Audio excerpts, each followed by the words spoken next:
नमस्कार, मैं श्रेय और आप देख रहे हैं डिजिटल इंडिया न्यूज। और अब बढ़ते हैं खबरों की ओर।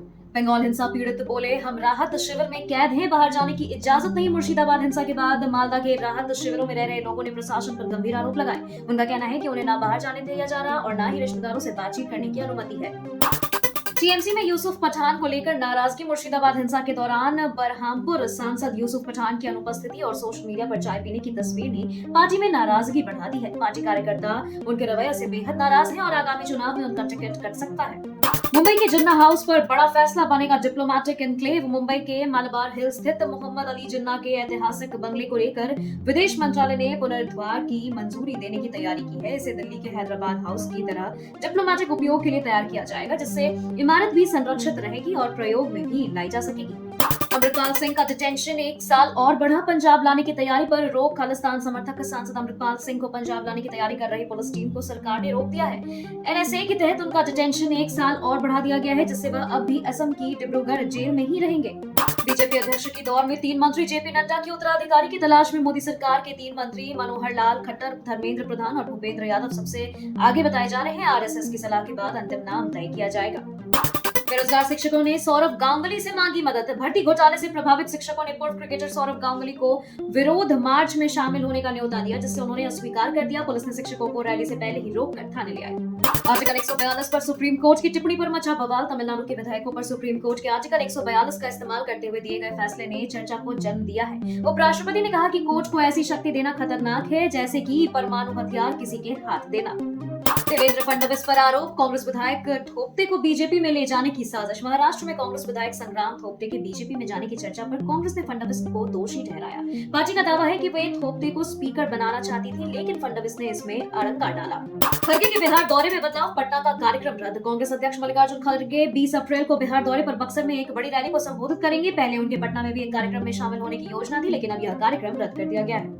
बांग्लादेश में हिंदू नेता की हत्या पर भारत का सख्त रुख। हिंदू नेता भावेश चंद्र रॉय की बेरहमी से हत्या के बाद भारत ने बांग्लादेश सरकार के अल्पसंख्यकों की सुरक्षा सुनिश्चित करने की मांग की। भारत ने साफ कहा कि बहानेबाजी बंद की जाए और दोषियों पर कार्रवाई हो। कोर्ट ने एक्ट्रेस अक्षरा सिंह और पिता को भेजा समन। बेगूसराय कोर्ट ने अभिनेत्री अक्षरा सिंह और उनके पिता विपिन सिंह के खिलाफ समन जारी किया है। उन पर आईपीसी की धारा 406, 427 और 34 के तहत आरोप है और कोर्ट ने उन्हें पेश करने का आदेश दिया है। सरकारी स्कूलों में अब छात्रों की भी ऑनलाइन हाजिरी शुरू होगी। बिहार शिक्षा विभाग ने 1 मई से 3 स्कूलों में बच्चों की ऑनलाइन उपस्थिति का ट्रायल शुरू करने का निर्णय लिया है। शिक्षा सचिव डॉक्टर एस सिद्धार्थ के अनुसार ट्रायल सफल रहा तो राज्य के सभी स्कूलों में यह व्यवस्था लागू होगी। कोर्ट ने एक्ट्रेस अक्षरा सिंह और पिता को भेजा समन। बेगूसराय कोर्ट ने अभिनेत्री अक्षरा सिंह और उनके पिता विपिन सिंह के खिलाफ समन जारी किया है। उन पर आईपीसी की धारा 406, 427 और 34 के तहत आरोप है और कोर्ट ने उन्हें पेश करने का आदेश दिया है। जेडीयू को झटका, मास्टर मुजाहिद आलम ने पार्टी छोड़ी। कोचा धामन से पूर्व विधायक मास्टर मुजाहिद आलम ने जेडीयू से इस्तीफा दे दिया है। उन्होंने इस कदम को वक्फ संशोधन विधेयक के विरोध में उठाया और पार्टी की नीति पर नाराजगी जताई। मनोज झा का बीजेपी पर हमला, बहुमत है पर नैतिकता नहीं। राजद प्रवक्ता मनोज झा ने बीजेपी पर निशाना साधते हुए कहा कि सत्ता के लिए उनके पास संसाधन है लेकिन नैतिक बल नहीं। उन्होंने कहा कि देश चलाने के लिए बहुमत नहीं बल्कि नैतिकता की जरूरत होती है। तेजस्वी के आरोपों पर जेडीयू ने किया पलटवार। तेजस्वी यादव द्वारा सरकार पर लगाए गए भ्रष्टाचार के आरोपों पर जेडीयू नेता संजय झा ने जवाब दिया। उन्होंने कहा कि पहले तेजस्वी को अपने खिलाफ चल रही जांचों का जवाब देना चाहिए, फिर दूसरों पर टिप्पणी करनी चाहिए। दिलीप जायसवाल की तेजस्वी को चुनौती, आओ विकास पर बहस करें। बीजेपी प्रदेश अध्यक्ष दिलीप जायसवाल ने तेजस्वी यादव को बिहार के विकास पर खुली बहस की चुनौती दी है। उन्होंने कहा कि विपक्ष के पास अब कोई ठोस मुद्दा नहीं है और वह सिर्फ आरोप लगाकर भ्रम फैला रहा है। सहारा के 5 पूर्व अधिकारियों पर सीआईडी का शिकंजा। झारखंड सीआईडी ने सहारा समूह के 5 पूर्व अधिकारियों को गरीब निवेशकों का पैसा हड़पने के आरोप में आरोपी बनाया है। अधिकारियों को नोटिस जारी कर अपना पक्ष रखने का निर्देश दिया गया है। झारखंड में ओलावृष्टि से नुकसान, मौसम विभाग का अलर्ट जारी। रांची और आसपास के जिलों में भारी बारिश और बड़े बड़े ओले गिरने जैसे जनजीवन प्रभावित होने की खबर सामने आ रही है, जहां तेज हवाओं और 50 ग्राम वजनी ओलों से घर की छतों को नुकसान पहुंचा है। मौसम विभाग ने अगले 4 दिनों के लिए अलर्ट जारी किया है। मंत्री की संविधान पर टिप्पणी पर बीजेपी का विरोध मार्च। राज्य मंत्री हफीजुल हसन द्वारा शरीयत को संविधान से ऊपर बताने पर बीजेपी ने जोरदार विरोध किया। बाबूलाल मरांडी के नेतृत्व में पार्टी कार्यकर्ताओं ने मार्च निकालकर मंत्री के इस्तीफे की मांग की। ठाकरे परिवार में फिर से दिखी एकता की उम्मीद। राज ठाकरे और उद्धव ठाकरे ने मराठी भाषा और महाराष्ट्र की अस्मिता को प्राथमिकता देते हुए एक साथ आने के संकेत दिए। राज ठाकरे अपने पॉडकास्ट में कहे कि महाराष्ट्र के हित में वे पुराने मतभेद भुलाकर उद्धव के साथ काम करने को तैयार। एलॉन मस्क करेंगे भारत दौरा, पीएम मोदी से हुई चर्चा। टेस्ला के सीईओ एलॉन मस्क ने पीएम मोदी से फोन पर बातचीत के बाद कहा कि वे 2025 के अंत तक भारत आने को उत्सुक है। टेस्ला की लॉन्चिंग को लेकर मुंबई और दिल्ली में शोरूम के लिए जगह भी ली जा चुकी है। मराठी भाषा को लेकर सख्त दिखी सुप्रिया सुले। सुप्रिया सुले ने महाराष्ट्र में हिंदी को अनिवार्य बनाए जाने और मराठी भाषा को नजरअंदाज किए जाने पर कड़ी नाराजगी जताई। उन्होंने कहा कि शिक्षा के ढांचे को सुधारने की जरूरत है, न कि मराठी भाषा को पीछे करने की। भारत के हज कोटे में बड़ी कटौती, पाकिस्तान को राहत। सऊदी अरब ने भारत के प्राइवेट हज कोटे में 80% की कटौती कर सिर्फ 10,000 यात्रियों को मंजूरी दी है, जिससे हज पर जाने की तैयारी कर रहे हजारों भारतीयों को झटका लगा है। वहीं पाकिस्तान को इसी स्कीम के तहत 24,000 यात्रियों का कोटा मिला है। वक्फ एक्ट पर सुप्रीम कोर्ट की भूमिका पर भड़के दुबे। बीजेपी सांसद निशिकांत दुबे ने वक्फ एक्ट को लेकर सुप्रीम कोर्ट की सुनवाई पर सवाल उठाते हुए कहा कि अगर कानून कोर्ट ही बनाएगा तो संसद की क्या जरूरत है। उन्होंने इसे लोकतंत्र के मूल ढांचे के खिलाफ बताया। नवीन पटनायक 9वीं बार बीजेड अध्यक्ष बने। बीजेपी पर साधा निशाना। ओडिशा के पूर्व मुख्यमंत्री नवीन पटनायक लगातार 9वीं बार बीजेड अध्यक्ष चुने गए हैं। उन्होंने पार्टी कार्यकर्ताओं से भाजपा के कथित झूठे विमर्श को उजागर करने का आह्वान किया और संगठन की ताकत पर भरोसा जताया। मायावती का फोकस अब दक्षिण और पश्चिम भारत पर। बसपा प्रमुख मायावती ने दिल्ली में बैठक कर महाराष्ट्र, गुजरात, कर्नाटक, तमिलनाडु और केरल में संगठन मजबूत करने के निर्देश दिए। उन्होंने भाजपा आधारित नफरत को अनुचित बताया और पार्टी विस्तार का संकल्प लिया। अखिलेश का हमला करनी नहीं, ये योगी सेना है। राणा सांगा विवाद पर अखिलेश यादव ने कहा कि रामजी लाल सुमन के घर हमला करनी नहीं, योगी सेना ने किया। सरकार पर फंडिंग का आरोप लगाते हुए कहा संविधान ही हमारी संजीवनी है। सीएम योगी का विपक्ष परिवार तानाशाही सोच नहीं चाहती विकास। सीएम योगी ने बिना नाम लिए विपक्ष पर निशाना साधा। कहा कुछ लोग केवल अपने परिवार का विकास चाहते हैं, उन्हें सबका साथ सबका विकास मंजूर नहीं। ऐसे लोगों ने आपातकाल में मीडिया पर सेंसर लगाया था। मुस्तफाबाद हादसे पर सख्ती, सीएम रेखा गुप्ता ने दिए जांच के आदेश। दिल्ली के मुस्तफाबाद में इमारत ढहने से 4 की मौत, कई घायल। सीएम रेखा गुप्ता ने जांच के आदेश दिए। एनडीआरएफ और फायर सर्विस राहत कार्य में जुटी, घायलों का इलाज जारी। केजरीवाल की बेटी हर्षिता की शादी, स्टार्टअप पार्टनर संभव बने हमसफर। अरविंद केजरीवाल की बेटी हर्षिता ने आईआईटी दिल्ली के बैचमेट संभव जैन से शादी की। कपूरथला हाउस में हुई शादी में भगवंत मान और मनीष सिसोदिया भी मौजूद रहे। केजरीवाल पर केस में दिल्ली पुलिस ने कोर्ट में दाखिल की स्टेटस रिपोर्ट। सार्वजनिक संपत्ति को नुकसान पहुंचाने के मामले में दिल्ली पुलिस ने केजरीवाल समेत अन्य पर स्टेटस रिपोर्ट दाखिल किया। जांच जारी। कोर्ट ने अगली सुनवाई 3 मई को तय की। केजरीवाल की बेटी की शादी के बीच बीजेपी का हमला। केजरीवाल की बेटी हर्षिता की 5 स्टार होटल में शादी के बाद भाजपा ने केजरीवाल का महंगी शादी के खिलाफ पुराना वीडियो शेयर कर तंज कसा। इसे दोहरे मापदंड और पाखंड का उदाहरण बताया।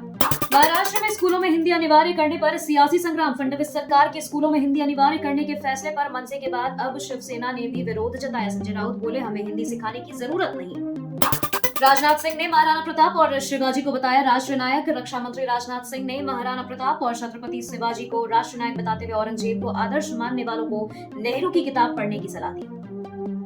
तलाक के बाद धनश्री वर्मा और चहल का वायरल वीडियो। तलाक के बाद पहली बार एक फ्रेम में दिखे धनश्री वर्मा और युजवेंद्र चहल का वीडियो वायरल हो रहा है। एयरपोर्ट पर धनश्री का स्टाइलिश लुक और चहल का मैच एक साथ दिखे।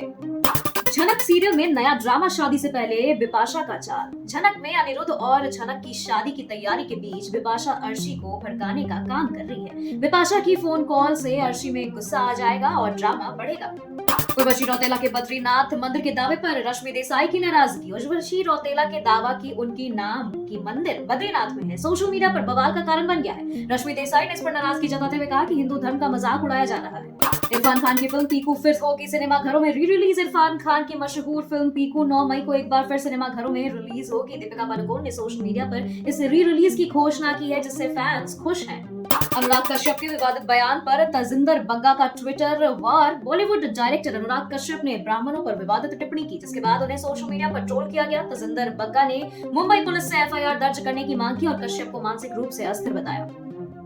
अभिषेक नायर की केकेआर में वापसी। अभिषेक नायर भारतीय टीम के सहायक कोच पद से हटने के बाद आईपीएल 2025 में कोलकाता नाइट राइडर्स के सपोर्ट स्टाफ में शामिल हुए। उनकी भूमिका की जानकारी अभी साझा नहीं की गई है। प्रसिद्ध कृष्णा ने पर्पल कैप पर किया कब्जा। आईपीएल 2025 में शानदार फॉर्म में चल रहे प्रसिद्ध कृष्णा ने दिल्ली कैपिटल्स के खिलाफ 4 विकेट लेकर पर्पल कैप जीत ली। 7 मैचों में उन्होंने 14 विकेट लिए हैं। कागिसो रबाडा की गुजरात टाइटंस में वापसी का अपडेट। शुभम गिल ने दिल्ली कैपिटल्स के खिलाफ टॉस के दौरान बताया कि कागिसो रबाडा अप्रैल के अंत तक गुजरात टाइटंस में वापसी कर सकते हैं। रबाडा निजी कारणों से कुछ समय पहले टीम से बाहर हो गए थे।